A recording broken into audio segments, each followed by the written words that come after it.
Hello बच्चों, let's start this question. So this question says, in long jumping, does it matter how high you jump?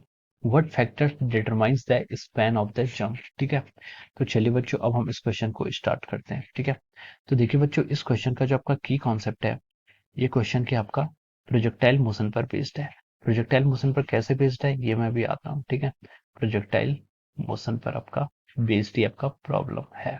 ठीक है, तो देखिए जो आपकी जंपिंग होती है, जंपिंग आपकी क्या होती है, सेम होती है as that of a projectile. Projectile की तरह ही होती है। जब आप लॉन्ग जंपिंग करते हैं वो आपकी प्रोजेक्टाइल की तरह ही जो होती है। ठीक है, तो देखिए आपकी जो लॉन्ग जंपिंग होती है उसकी आपकी हाइट क्या होती है। ठीक है, सॉरी, जो आपकी प्रोजेक्टाइल मोशन होता है, लॉन्ग जंपिंग आपका प्रोजेक्टाइल मोशन, दोनों का मोशन क्या बिल्कुल इक्विवेलेंट मोशन है। ठीक है, so the height of a projectile motion, projectile motion में जो आपकी हाइट होती है वो क्या होती है, H is equal to U square sine square theta divide by 2g। So this is the maximum height of the projectile. ये क्या होती है, प्रोजेक्टाइल की आपकी मैक्सिमम हाइट होती है। ठीक है, प्रोजेक्टाइल के मोशन में जो मैक्सिमम हाइट होती है वो you square sine square theta by 2g होती है। और इसमें जो आपकी रेंज होती है, रेंज क्या होती है आपकी u square sine 2 theta by g. ठीक है, ये आपकी क्या होती है, रेंज होती है।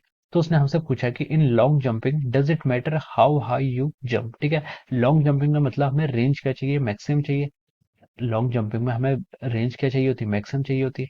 तो हमसे पूछा है कि क्या ये डिपेंड करता है कि हम कितना हाई जंप कर रहे हैं। ठीक है, तो चलिए अब हम इसको प्रूव करते हैं। और ये भी पूछा कि what factor determine the span of the jump. ठीक है, तो हम देखिए इन इक्वेशंस को सॉल्व करते हैं और देखते हैं कि एच और आर के बीच में कोई रिलेशन आता है नहीं आता है, हाइट और रेंज के बीच में कोई रिलेशन आता है।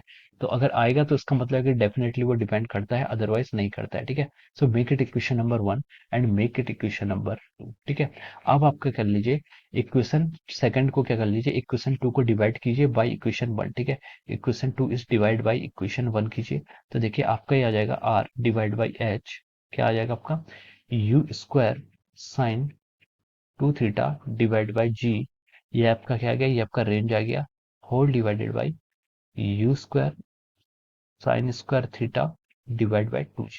ठीक है, तो देखिए अब मैं इस साइड वाली टर्म को यहाँ से डिवाइड कर रहा हूँ, तो देखिए यू स्क्वायर से आपका यू स्क्वायर कैंसिल हो गया, जी से आपका एक जी कैंसिल हो गया, तो आपका ऊपर क्या बचा, ऊपर बचा आपका क्या, साइन 2 थीटा, और इस साइड क्या बच गया आपका sign square theta divide by 2। Divide by 2 है तो हम इसको ऊपर लेंगे तो आपका क्या हो जाएगा, एस हो जाएगा। ठीक है, अब देखिए यहाँ से आप आर बाई एच लिख सकते हैं। आपका आर बाई एच कितना आएगा, 2 इंटू साइन टू थीटा।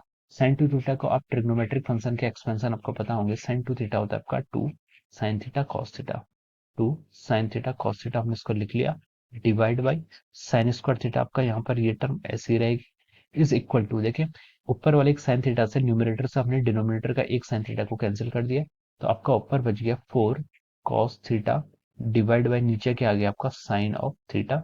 ये हम इसको लिख सकते हैं 4 times ten of over, sorry 10 नहीं होगा, cos theta by sine theta क्या होता है आपका कॉट होता है। ठीक है, तो 4 ऑफ आवर कॉट थीटा हो जाएगा। ठीक है, so this is 4 of over cot theta. ठीक है, तो अब यहाँ से हम लिख सकते हैं जो आपकी रेंज आएगी, रेंज क्या आती है आपकी 4h कॉट ऑफ थीटा, ये आपकी रेंज आ गई। कैसे, रेंज और हाइट के बीच का ये रिलेशन आपका आ गया। ठीक है, तो उसने क्या क्या पूछा था कि does in long jumping does it matter how high jump. ठीक है, लॉन्ग जंपिंग में हमारी जो रेंज होती है क्या वो हाइट पर डिपेंड करती है, तो आर आपकी जो रेंज है वो हाइट पर डिपेंड कर रही है। ठीक है, तो इसका आंसर है यस, तो हम इसको यहाँ पर लिख लेते हैं यस, पहले का आंसर है कि यस डिपेंड करती है। ठीक है, हाई जंप करती है। एंड सेकंड पूछा उसने what factors determine the span of the jump, jump की जो स्पैन, स्पैन मतलब होता है आपका एक्स एक्सेस की तरफ डिस्टेंस या फिर रेंज, रेंज किस किस पे डिपेंड करती है, एक तो आपका हाइट पर करती है और दूसरा क्या करती है, कॉट थीटा, यानी कि थीटा एंगल पर भी डिपेंड करती है। ठीक है, तो हम लिख सकते हैं कि span of a jump depend on, span of jump, jump depends, span of jump depends upon height, height पे डिपेंड करती है, एंड थीटा, थीटा मतलब एंगल। ठीक है, थीटा क्या आपका एंगल विद हॉरिजॉन्टल। ठीक है, हॉरिजॉन्टल से जो आपका एंगल बना है वो वाला एंगल। ठीक है, एंगल विद हॉरिजॉन्टल, हॉरिजॉन्टल से जो एंगल बनता है उस पर डिपेंड करती है। ठीक है, so this is the span of a jump depends upon the height and angle with horizontal, इस इन फैक्टर्स पर आपका डिपेंड करती है। So I hope you all understood this concept. All the best and thank you so much.